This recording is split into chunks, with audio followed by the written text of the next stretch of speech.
Merry Christmas, everyone. We're in the octave of Christmas, and as well, not only Merry Christmas, but as we mentioned in the beginning of the Mass, we celebrate the Feast of the Holy Family. Feast of the Holy Family is always celebrated the Sunday within the octave, the following Sunday after Christmas Day. But note how I say we celebrate the Feast of the Holy Family and not the perfect family.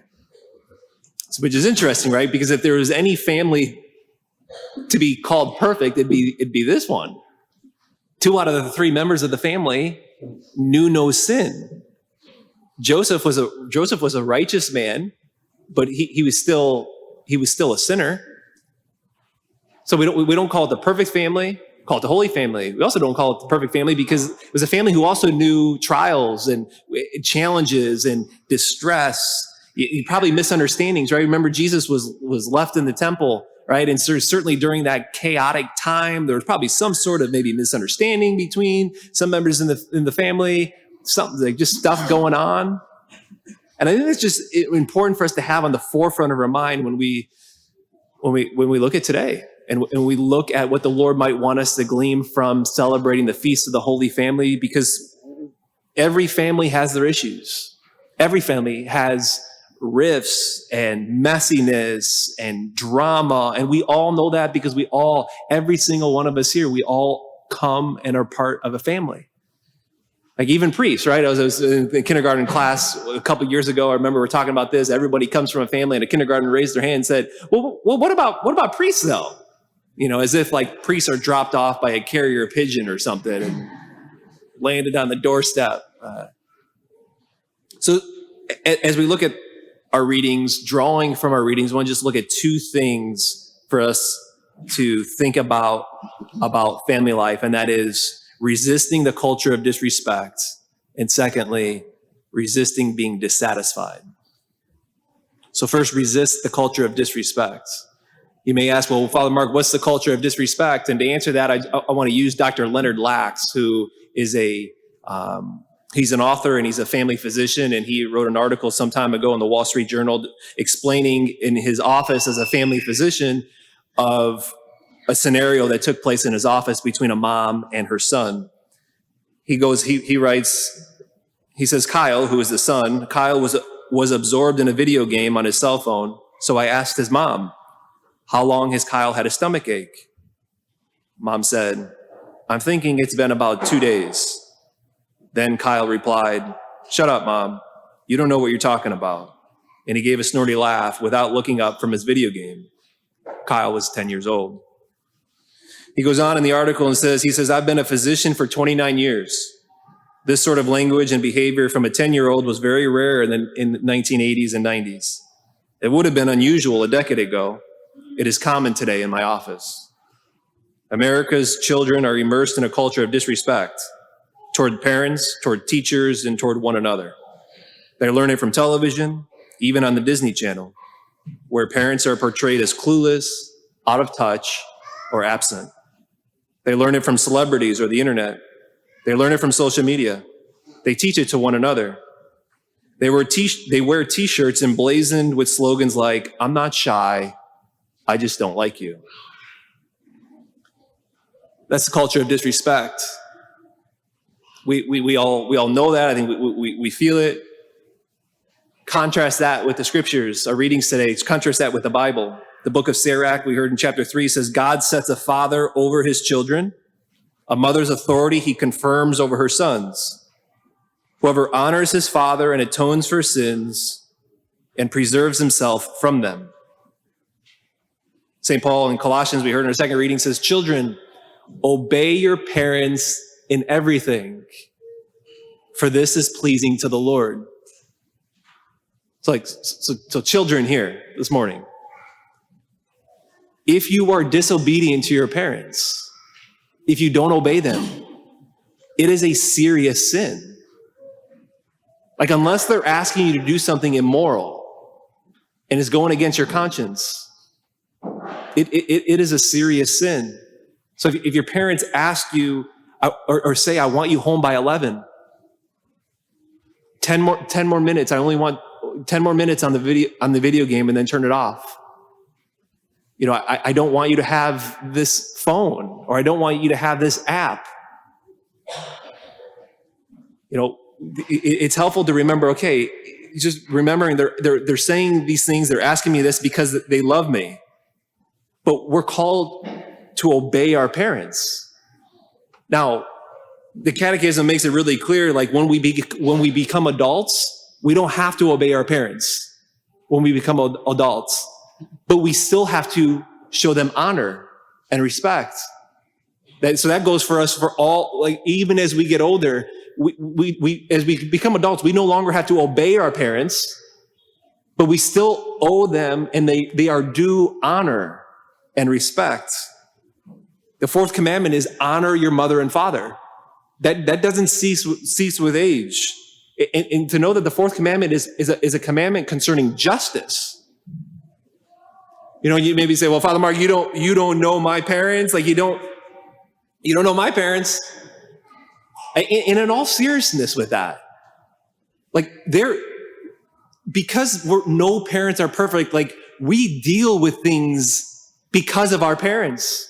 Like we've got to work through some things because of our household and with our parents. As we get older, like we've got wounds, we've got hurts, things that we have to navigate and work through. That is the case for all of us, because none of us we all come from dysfunctional families, because we all have dysfunctional hearts, and none of us have perfect parents. So that is the case for all of us here. It really is. And some of us, and I say this gingerly, for some of us, there's more of that woundedness than others. But we're still called to respect and honor our parents. Because the commandment, it's like God, when he set this commandment, he knew that was the case. It's not like that he said, honor your perfect mother and honor your perfect father. Like he knows this is in the context of dysfunction and brokenness and sin. And so for any of us here, go to confession on this, to say you're sorry to your parents. I've gone to confession and I've said sorry to my parents on this more times than I would like to admit to you. And I was talking to a priest on the phone yesterday afternoon about this, and we're just talking and just like recounting, even at my age now, there's a time when I'm short with my mom, or I kind of have that rolling eye thing, and it's a dishonor. Like there's like nothing that gives me guilt more than that, because it's the way we know it deep in our bones. It's how God has ordained it and structured it. So we need to resist the culture of respect, and also I think it's important to say for parents here, like you play the pivotal role in us resisting the culture of disrespect today. And New Year's Day, tomorrow, New Year's Day is a good time as any to sit down with your children and maybe say, hey, there's got to be some changes in our household. Like the way we've talked to each other, it's gotten a little loose. The way you talk to mom, it's gotten a little loose this past year. And so there's going to be some changes. It's like and also it's important to say, like, resisting the culture of disrespect, it's for all of us here.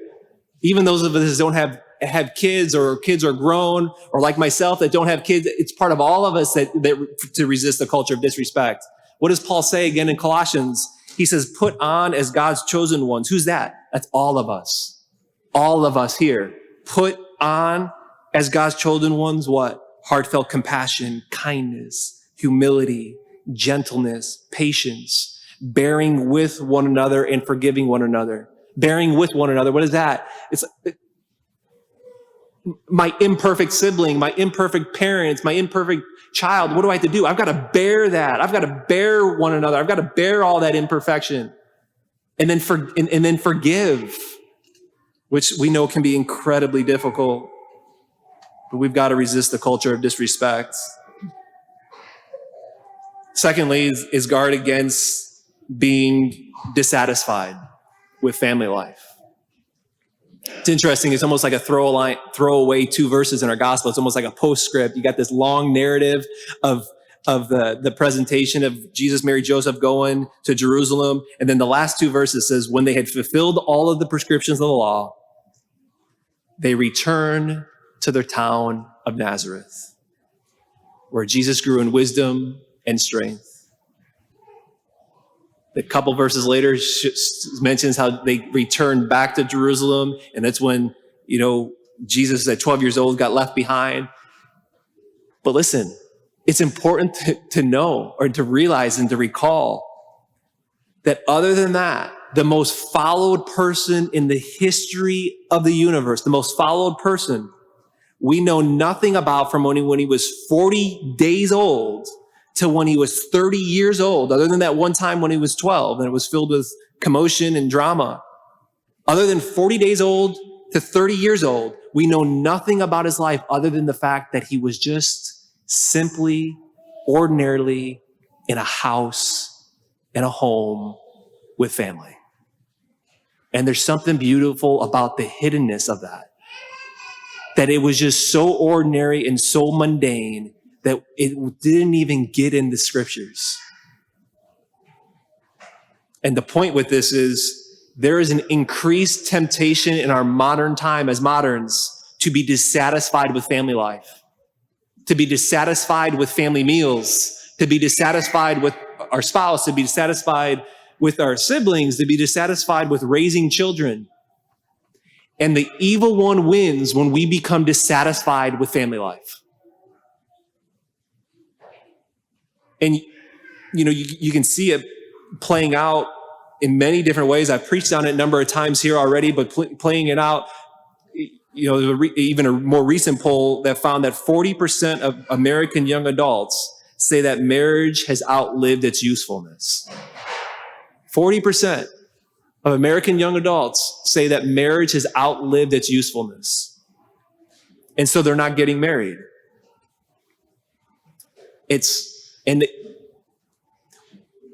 The reasons for it are many, but one is this increasingly hyper novelty. This novelty that we're always expected to be excited and we're always expected to be entertained. We're always expected, right? Just like a swipe left, right? A new face, newness and excitement and entertainment. With all the entertainment, what it can do is that on the surface, family can appear shallow. Family life can appear old. But the reality is that family is deep. Family life is rich. There's always something new that you can discover with your spouse. There's always something new that you can discover with your children or with your sibling. And that can be thwarted in a culture of just hyper novelty. But the reality is that marriage is oftentimes not exciting. Raising children is oftentimes not exciting. Going to work is oftentimes not exciting. So for us to be satisfied with family life and to resist the culture that expects us to be entertained all the time and to not, and then to be dissatisfied with family. I want to close here, right? Just drawing us back to the fact that we continue to celebrate Christmas. When God took on flesh to redeem and to save. And to also say when he took on the flesh, he also chose to do it in part in a family. So not only does Jesus step into the brokenness of human hearts, he also steps into the brokenness of families. He steps into the brokenness of your family and mine, which is to say, everything that is lost and broken that in your family, whatever it is lost and broken in your family due to sin, the Lord just says to you, he's like, I got it. I got it. I got you because I get you. I get it. I get it. God took on flesh and entered into the brokenness of family so that that's all he did in the flesh. He was just constantly recapitulating everything to restore, to make new, to redeem. And so as we turn to the Lord in the Eucharist, with the dissatisfaction in our hearts, with the brokenness, with the messiness in our family, we want to come with an expectation to meet him because he comes. That's what Christmas is. He came, and he comes to us today in whatever it is where I need him to speak into with regards to family life.